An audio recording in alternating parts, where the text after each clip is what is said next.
I mean, inevitably, you'll have your inconsistency. Right of the one.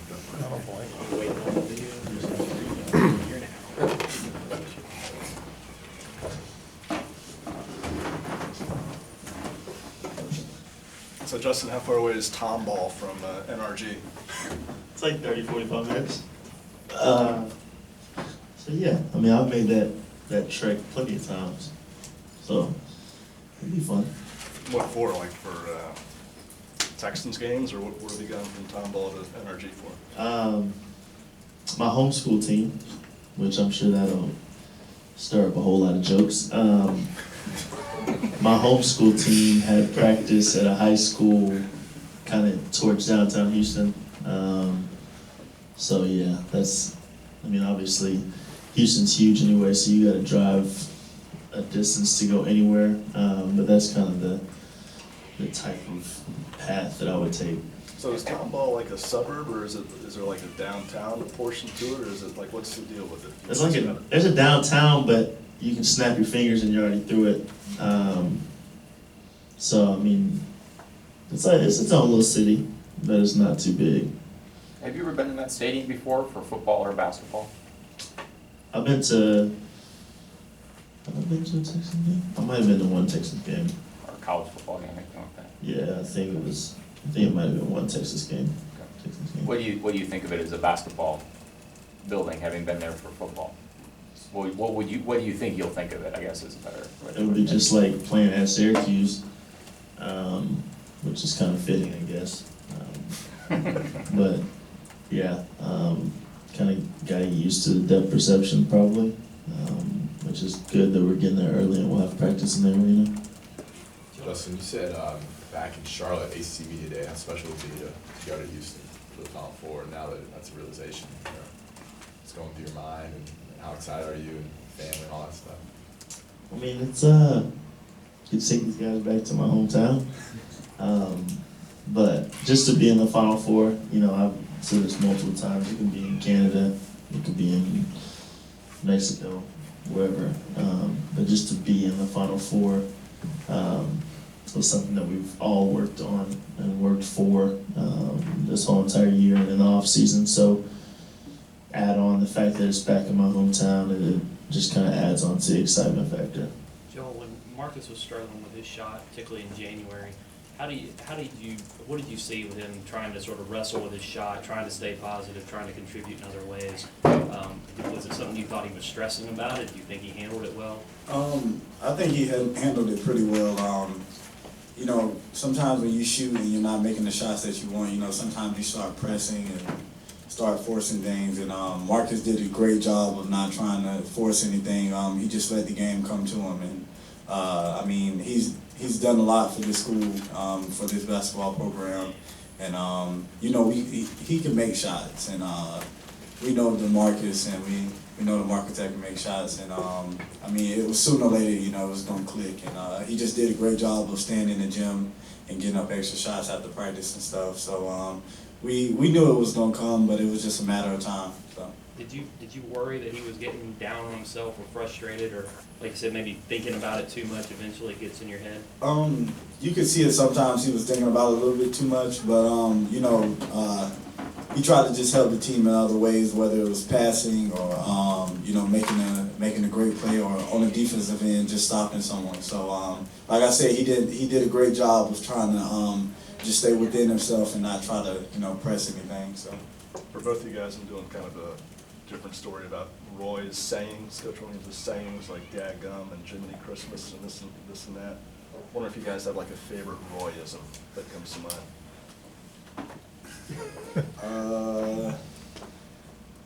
I think it's not a saying. It's his little dance that he does, that little shimmy shake he does. That kind of gets to me. But I really don't have a saying. Maybe Justin does. I really don't. Anything come to mind though when you think of like his unique way of speaking, and because obviously he talks in a unique way. Yeah, I mean, I don't think I've ever heard anybody use some of the words that he uses. But I'm not gonna lie, "dadgum" has kind of made it into my vocabulary somehow, which is kind of scary. But Yeah, Coach is, you can always expect at least one word in a conversation with him to be something that you've never heard before. And so I think that's just kind of Coach for you.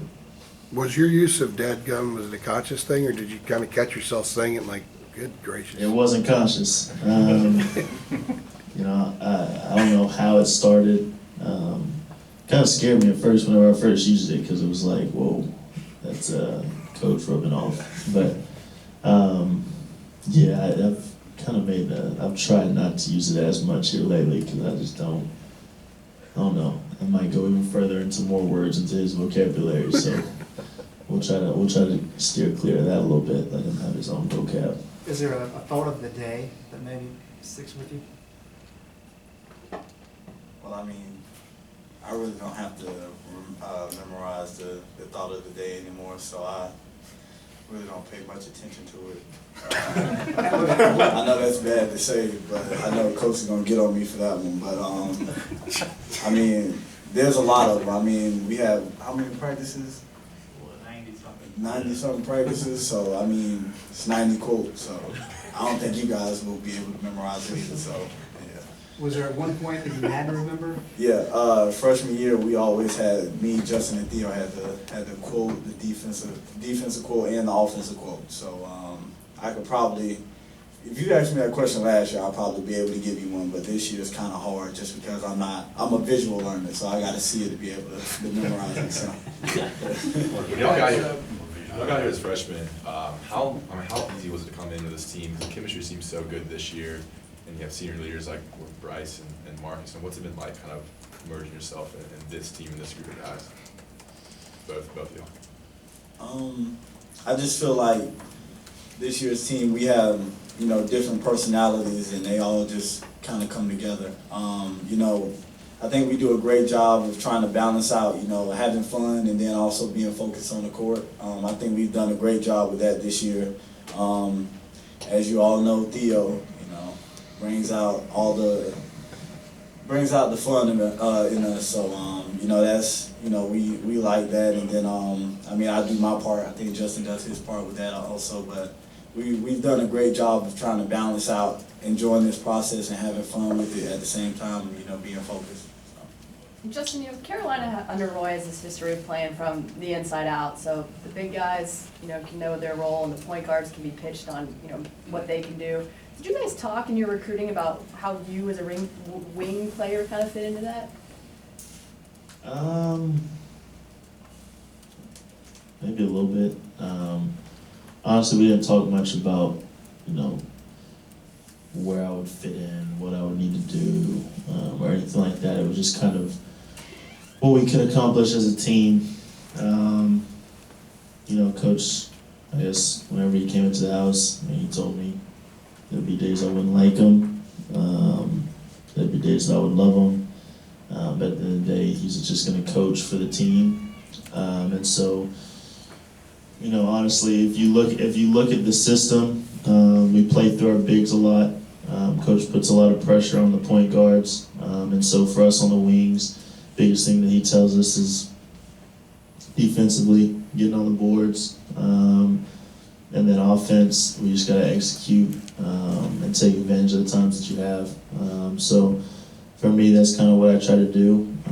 I think it's kind of worked out pretty well. Did other schools try to sell you more on what you individually could do and kind of how you would fit into their system, or?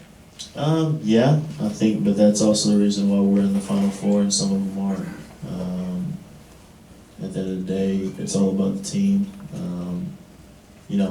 Everybody could probably on this team choose another school that they could go to.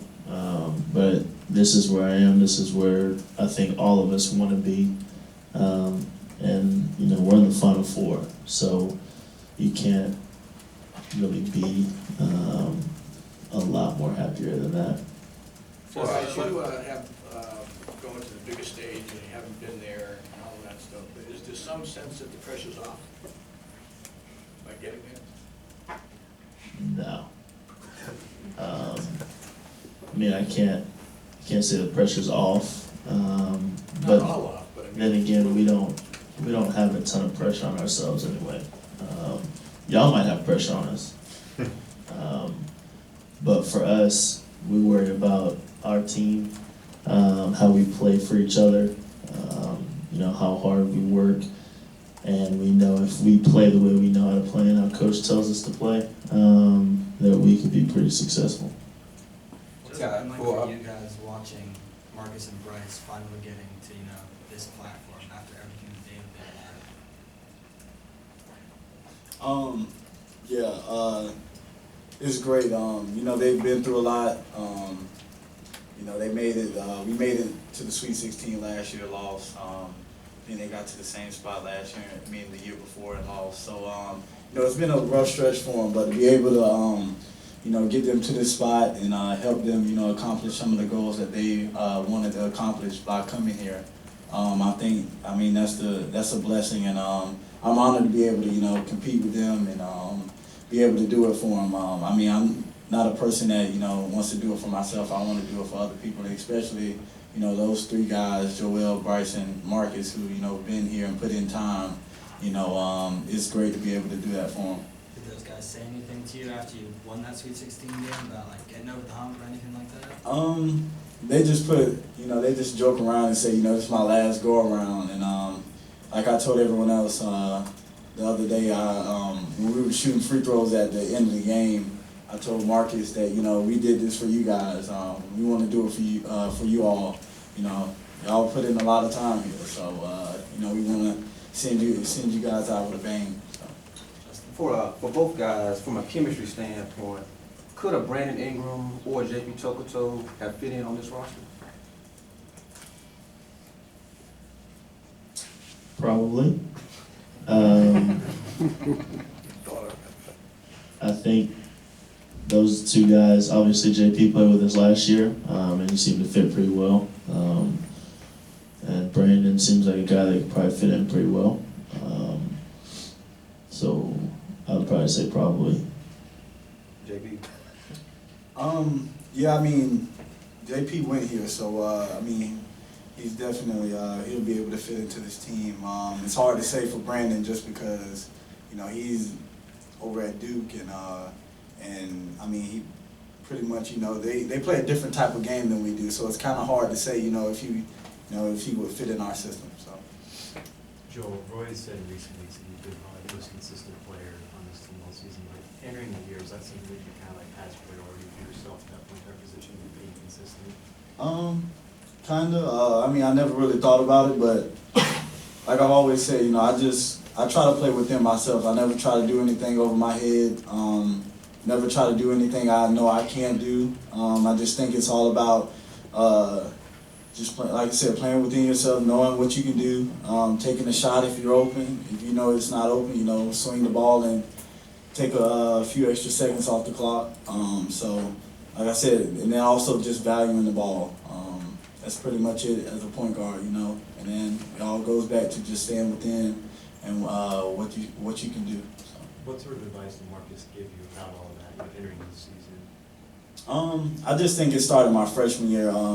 You know, just coming in, Marcus told me, you know, Coach Rob is gonna always be in here on the sideline, and that's just part of being coming in and being a point guard here. And it was a little rough stretch. My freshman year, just, you know, kind of got a little aggravated with Coach Rob. Every time I came to the sideline, you know, he was in my ear telling me I need to do this, do that. But it's all paid off. It's made me a better player, made me a better person. You know, I just Marcus done a great job with just telling me all this stuff, and then, you know, just, you know, believing in me. When you have a guy of that caliber and that kind of player, saying that, you know, we need you to be aggressive or we need you to have that confidence, I think that means a lot. And so I've taken that and just tried to use that as motivation. So. Okay, guys, coach is here, so we'll excuse Justin and Joel.